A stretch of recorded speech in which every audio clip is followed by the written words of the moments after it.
अगर वेस्ट की बात की जाए तो यहाँ पर जाहिर तौर पर समाजवादी पार्टी और राष्ट्रीय लोकदल ने एकजुट होकर भाजपा को कड़ी टक्कर देने का मन बना लिया है।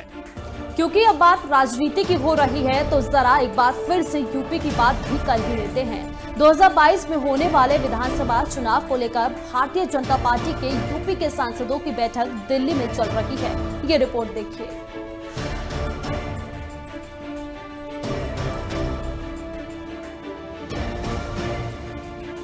मिशन 2022 की तैयारियों में जुटी बीजेपी ने उत्तर प्रदेश में बीते विधानसभा चुनाव से भी बड़ी जीत हासिल करने का लक्ष्य तय किया है। इसीलिए पार्टी अध्यक्ष जेपी नड्डा ने पार्टी के सभी सांसदों को आशीर्वाद यात्रा निकालने और इसके तहत अपने संसदीय क्षेत्र के एक-एक गांव तक पहुंचाने का निर्देश दिया है। राज्य के ब्रज, पश्चिम और कानपुर क्षेत्र के लोकसभा और राज्यसभा सांसदों को संबोधित करते हुए पार्टी अध्यक्ष जेपी नड्डा ने कहा कि अगले विधानसभा चुनाव में एकजुट होकर 2017 में मिली जीत से भी बड़ी लकीर खींचनी है। बैठक में सीएम योगी आदित्यनाथ, प्रभारी राधा मोहन सिंह, प्रदेश अध्यक्ष स्वतंत्र देव सिंह और संगठन मंत्री सुनील बंसल भी मौजूद थे। मिशन 2022 की तैयारी में जुटी भाजपा ने 2017 की जीत से भी बड़ी जीत हासिल करने का लक्ष्य रखा है। बाकायदा राष्ट्रीय अध्यक्ष जेपी नड्डा ने एक बड़ी बैठक की जिसमें पश्चिम, पूरब और ब्रज के तमाम सांसद, राज्यसभा सांसदों को शामिल किया गया। हालांकि इस मीटिंग में खुद सीएम योगी आदित्यनाथ और प्रदेश प्रभारी, प्रदेश अध्यक्ष तमाम लोग मौजूद रहे।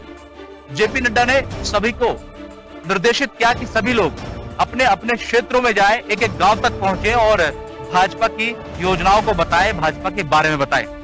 बाकायदा आशीर्वाद यात्रा के तहत इस काम को किया जाए।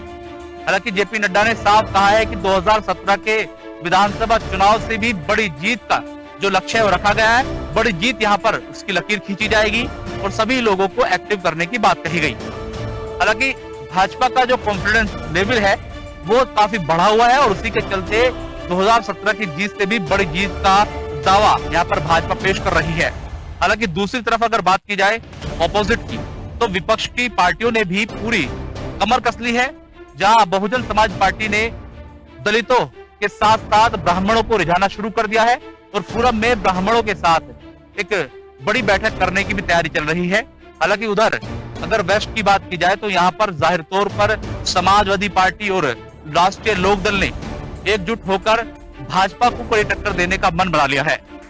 दलित प्लस ब्राह्मण बसपा और मुस्लिम प्लस जाट सपा और लोकदल, यानी कि सभी राजनीतिक संगठन जो है वो अपने अपने जातीय समीकरण बिठा करके क्षेत्र में उतरेंगे और इस समर में कूद करके अपनी अपनी जीत के वादे और दावे कर रहे हैं। बहरहाल 2022 के चुनाव आ रहे हैं, ऐसे में देखना होगा कि 2022 में किसकी जीत होती है। अपने सहयोगी रियासत अली के साथ मैं मनोहर चौहान, न्यूज वर्ल्ड इंडिया। सांसदों को संबोधित करते हुए नड्डा ने यूपी विधानसभा चुनाव को बेहद अहम बताया। इस दौरान उन्होंने सांसदों को विपक्ष के दुष्प्रचार से सचेत रहने की हिदायत दी। उन्होंने कहा कि योगी सरकार ने अपने 5 साल के कार्यकाल में राज्य के दशकों से जारी माफिया राज को खत्म किया है। साथ ही इस दौरान उन्होंने भ्रष्टाचार पर भी गहरी चोट की है। उन्होंने कहा कि मुद्दा विहीन विपक्ष अब साजिश पर उतर आया है और संसद में चर्चा से भाग रहा है। नड्डा ने सांसदों को मानसून सत्र के बाद अपने अपने संसदीय क्षेत्र में आशीर्वाद यात्रा निकालने का निर्देश दिया है। उन्होंने कहा कि इस यात्रा के दौरान संसदीय क्षेत्र का एक भी गांव नहीं छूटना चाहिए। यात्रा के दौरान सांसद खुली जीप में घूमे, टीकाकरण अभियान और कोरोना काल में शुरू की गई योजना को एक एक गाँव में निगरानी करें। ये पता करें कि जरूरतमंदों को योजना का लाभ मिल रहा है या नहीं। साथ ही उन्होंने कहा कि टीकाकरण अभियान के तहत अब इसी साल सभी लोगों को टीका लगाने का लक्ष्य भी हासिल करने के लिए स्वास्थ्य स्वयंसेवक तैयार किए जाएं। योगी जी के नेतृत्व में जिस तरीके से कोरोना के टाइम में फर्स्ट वेव में भी वहाँ घनी आबादी का प्रदेश के बावजूद जिस तरीके से वहाँ रोकथाम की गई, फर्स्ट वेव में भी लोगों को बचाया गया, उत्तर प्रदेश के लोगों को, ये बहुत बड़ा अचीवमेंट था जो विदेशों में भी नहीं, हमारे देश में भी किसी और राज्य ने ये इतना बड़ा अचीवमेंट नहीं किया। इतनी जल्दी इतनी घनी आबादी वाले प्रदेश में इतने कम केसेस थे फर्स्ट वेव में। सेकेंड वेव में भी WHO के द्वारा, वर्ल्ड हेल्थ ऑर्गेनाइजेशन जो दुनिया की हेल्थ का मॉनिटरिंग हर देश में करती है, उस तक ने भी योगी जी के यूपी मॉडल की तारीफ की कि वाकई में इतना बेहतरीन काम किया है इन्होंने कि हम उस मॉडल को पूछना चाहते हैं कि किस तरीके से उन्होंने ऐसा किया है, ताकि बाकी देशों को भी उदाहरण दिया जाए, समझाया जाए, ताकि वहां रोकथाम की जा सके कोरोना की। और यही रीजन है कि ऑस्ट्रेलिया के सांसद ने ये कहा, यहाँ तक कह दिया कि एक दिन के लिए आप अपना हिंदुस्तान, अपना मुख्यमंत्री हमें उधार दे दें, ताकि हम उनसे पूछें कि इतनी बड़ी घनी आबादी वाले प्रदेश को कोरोना में नियंत्रण सेकेंड वेव में कैसे किया। तो ये एक ऐसा काम है जिसकी तारीफ देश विदेशों में हो रही है, हमारे देश के काम की, यूपी के मुख्यमंत्री की तारीफ, लेकिन सिर्फ विपक्ष पार्टी और कांग्रेस पार्टी सिर्फ और सिर्फ गुमराह करने का काम देशवासियों को कर रही है। वो मैं इसलिए कह रही हूँ दावे इतने पुरजोर तरीके से, क्योंकि कोरोना में भी उन्होंने लोगों को गुमराह करने में कोई कसर नहीं। फर्स्ट वेव में क्या किया ऑपोजिशन पार्टी से, कांग्रेस हो, सपा हो, बसपा कहा ये भाजपा की वैक्सीन में हिम्मत लगवाना, लगाओ कि नपुंसक भी हो सकते हो, मर भी सकते हो, कुछ भी हो सकता है। ये जानने के बाद जिन लोगों ने फर्स्ट टाइम पहली वेव में वैक्सीन लगाई, उनके परिजनों, अपने परिजनों को उन्होंने खोया, और उसके बाद उनकी आंखें खुली और इतना दुख हुआ कि आज पानी पी पी के उन्हें कोसते हैं कि हमने इन जैसे नेताओं की बातें क्यों मानी। तो जनता समझ चुकी है कि ये लोग ऐसी गंदी राजनीति करने से भी परहेज नहीं करते कि अगर जनता की जान जा रही है, लेकिन जनता की जान की उनको परवाह नहीं, उनको इस बात की जरूर परवाह है कैसे योगी जी और मोदी जी का नाम खराब करें, हम उनको सत्ता में न आने दें, क्योंकि वो तो इतने अच्छे अच्छे काम कर रहे हैं। जनता को दिखेगा भी कि वो अच्छे अच्छे काम कर रहे हैं, तो हम तो कभी भी नहीं आ पाएंगे। तो ये बात सच है, जनता को आप गुमराह कर रहे हो, लेकिन अब हमने भी मोर्चा संभाल लिया कि हम जनता को, आपकी झूठ को जनता के सामने उजागर नहीं होने देंगे। हम सच्चाई दिखाएंगे जनता को, आप झूठ दिखाते हो जनता को, हम सच्चाई दिखाते हैं। भारतीय जनता पार्टी आने वाले 2022 विधानसभा चुनाव के लिए कमर कस चुकी है।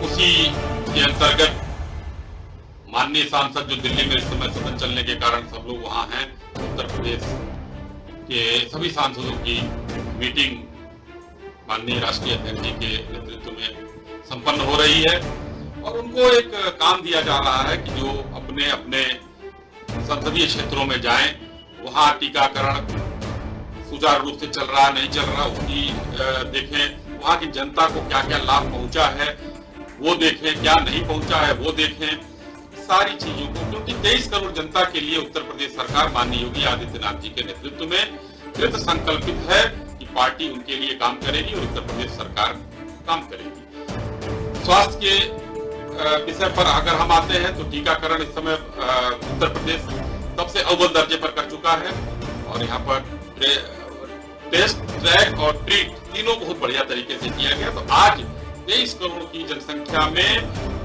सैकड़े में भी मरीज हमारे यहाँ नहीं मिल रहे हैं कोरोना के, और छोटी सी जनसंख्या में देखिए थोड़ी सी लापरवाही बकरीद के समय बरत दी गई, और आज जो है केरल की क्या स्थिति हो रही है। तो बहुत सी ऐसी चीजें हैं जो इस समय उत्तर प्रदेश को हमको करना है। हमने बहुत विकास के काम किए, हमने हॉस्पिटल बनवा दिए, सड़कों का जाल बिछा दिया, और आज के दिन में उत्तर प्रदेश के जनता के बीच में हम इन कामों को बताने के लिए किस तरीके से हमने काम किया, जो आज विरोधी भ्रम फैला रहे हैं उनके भ्रम जाल को तोड़ने के लिए हमारे दल के सभी कार्यकर्ता जो बूथ स्तर से लेकर प्रदेश स्तर के तक हैं, सब लोग एकदम जनता के बीच में रहेंगे, और आने वाले दिनों में हम दिखेंगे कि हमने क्या किया है और क्या हमें आगे करना है, ये भी बताएंगे।